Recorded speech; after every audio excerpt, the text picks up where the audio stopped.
In this lesson, we're going to be talking about the pricing strategy for when we're launching our product.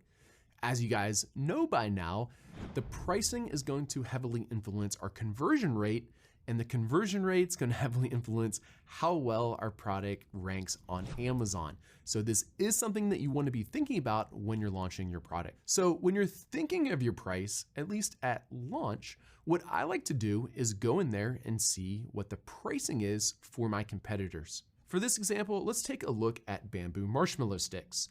If I were to sell these, I would see the top non-sponsored listing is for 15, below that 13, 13, 16, and then 25.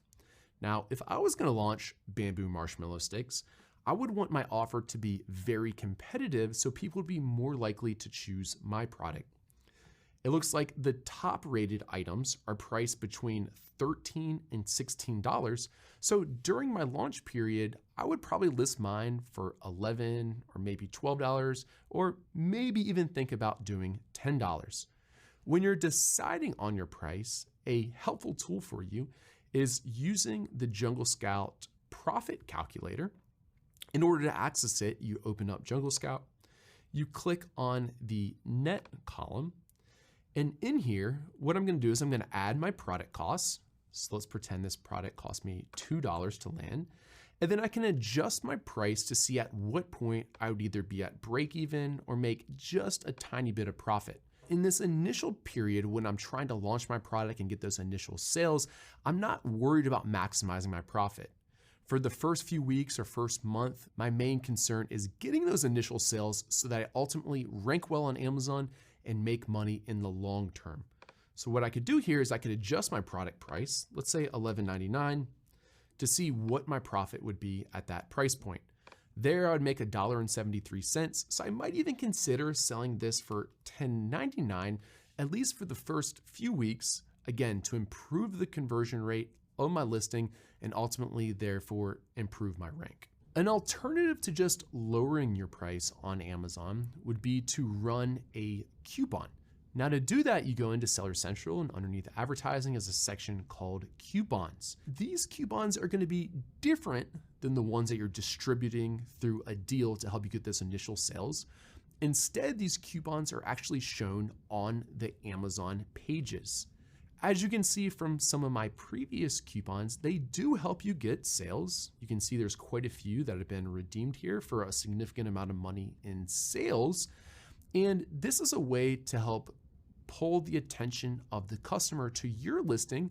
So maybe even though it's priced at the same price point as the lowest guy, you have an additional $1 or $2 off coupon, and that helps advertise the product to the customer. A question I oftentimes get, is it better just to lower your price or do a higher price with a coupon? And I have to say my results have varied quite a bit. Feel free to try both of them because they're both pretty easy to do. Now you're probably thinking, okay, how long should I run at this lower price where I'm not really making any money? And for me, what I do is I monitor my sales on a day-to-day basis, and I start to see when I'm getting organic sales. So these are sales just naturally. These aren't through additional coupons or PPC or whatever else that meet my expectations. So if I'm going into this expecting to sell, let's say 10 units per day, once I'm starting to make about 10 sales per day, or maybe even a little bit more, let's say 15 sales per day, that's when I'll start inching up my price.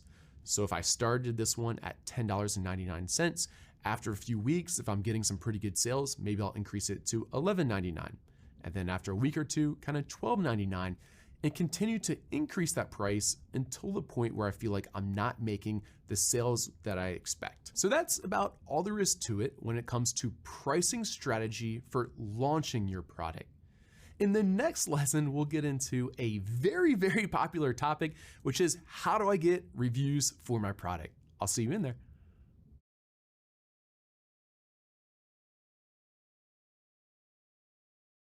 In this lesson, let's talk about how to increase the amount of reviews that we get, or try to get more reviews earlier on when we first launch our product.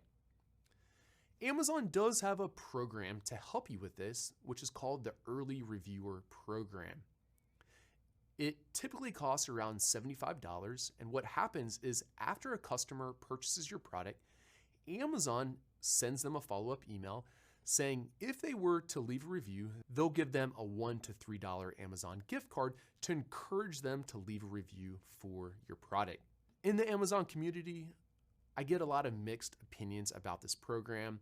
It tends to not be a lot of bang for the buck.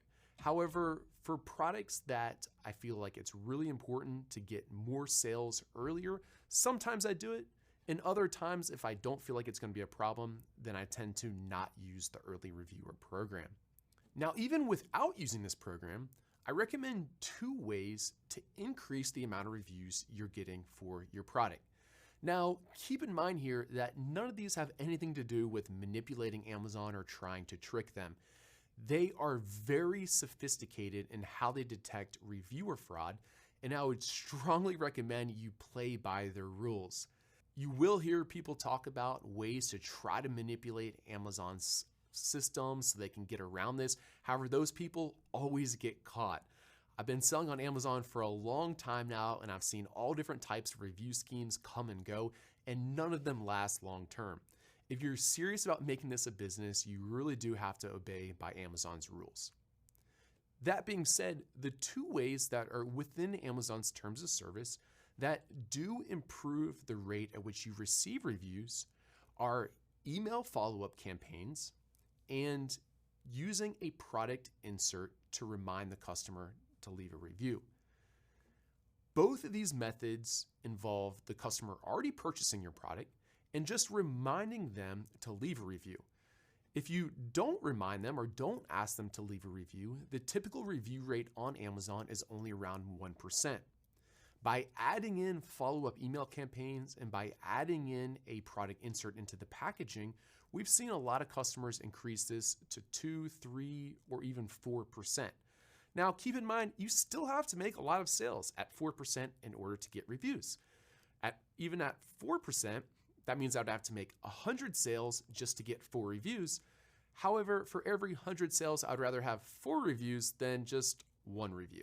As far as sending email campaigns to your customers go, Jungle Scout actually has that functionality built right in. Inside of the launch feature set, I can see the email campaigns, and they are very easy to set up. We have a bunch of pre-built templates inside of Jungle Scout that we've seen are effective for converting your customers into leaving a review. I can easily choose one of those templates and then select which product I want to send these emails for. Lastly, I could alter this campaign in any way I want. Let's say I wanted to change how the email looks or what it says inside of the email, or maybe the time delay on this particular item. I could also add additional emails that would follow up with the customer or changes to however I see best fit for ultimately getting more reviews. Now, keep in mind, not all these emails are actually going to get through to the customer.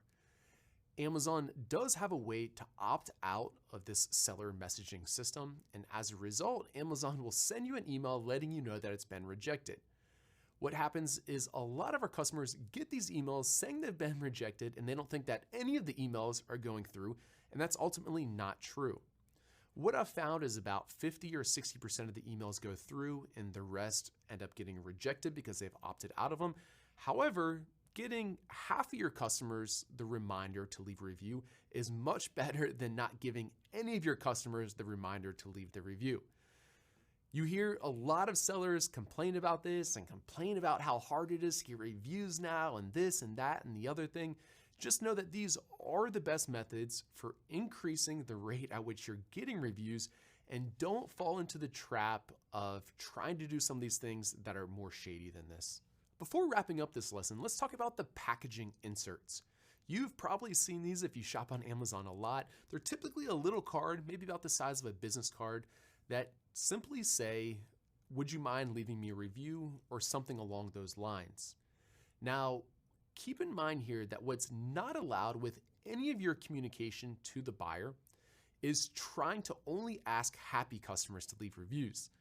This is something that more recently Amazon has started to crack down on, and you have to ask for reviews in a neutral way. You can't say things like, "If you're unsatisfied, contact me. If you are satisfied, then leave a 5-star review," or anything along those lines. You can simply just ask or remind the customer to leave a review in a neutral way. Keep in mind throughout this process that it is going to take time to get reviews, and there's no great shortcut for it.